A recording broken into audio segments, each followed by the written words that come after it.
আমি যদি জানতাম ভালোবাসি কথাটা প্রকাশ করলে মানুষ এতটা অবহেলা করে, তাহলে আমি কোনোদিনই বলতাম না যে আমিও কাউরে ভালোবাসি। হ্যাঁ, তোমারই কইতেছি।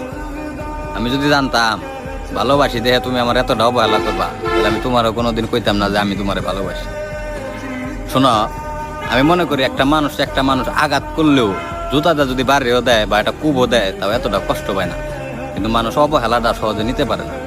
অবহেলাটা এটা সহ্য করার ক্ষমতাটা ভাই বহুত লাগে, ভিতরে একবার ফাইটা চলে যায়। সেটা যে কোনো ক্ষেত্রে হইতে পারে, বন্ধু বান্ধব, ভাই বেড়াদার, প্রেম ভালোবাসা, যে কোনো ক্ষেত্রে হইতে পারে। অবহেলা জিনিসটা সহজে মানুষ মানিয়ে নিতে পারে না, প্রচুর কষ্ট হয় ভাই। যারা অবহেলার পরিণতি বা শিকার হয়েছে, ওরা একমাত্র আমার কথাগুলো বুঝতে পারবো। আমি হয়েছি ভাই, এই কারণে আমি কথাটি কইতেছি।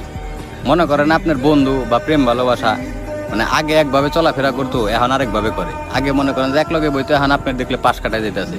আপনি কিন্তু অনেক ভালোবাসেন, এই ভালোবাসার পরেও যে অবহেলাটা করে বা ভুল বুঝে মাঝে মাঝে, এইগুলা মনে করেন ভাই সহজে মাইনে নেওয়া যায় না। এগুলা মনে করেন যে ভিতরে না ভাই চুরমার করে ফেলাই দেয়।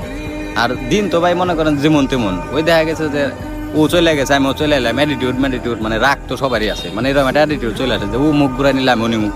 কিন্তু ভাই এটা মনে করেন যে খালি রাগ পর্যন্ত সীমাবদ্ধ। যখন মাথা ঠান্ডা হয়ে যায় তখন ঠিকই মনে করেন যে ভাই ভিতরে থেকে এরা ভাইঙ্কা চলে কান্দা আসে যে শালার আমি ওর এতটা ভালোবাসি আর ও আমার দেয় মুখ ঘুরাই নেয়। তারপরও ভাই আমি দোয়া করি এইসব জানি কেউ জীবনে না আসে।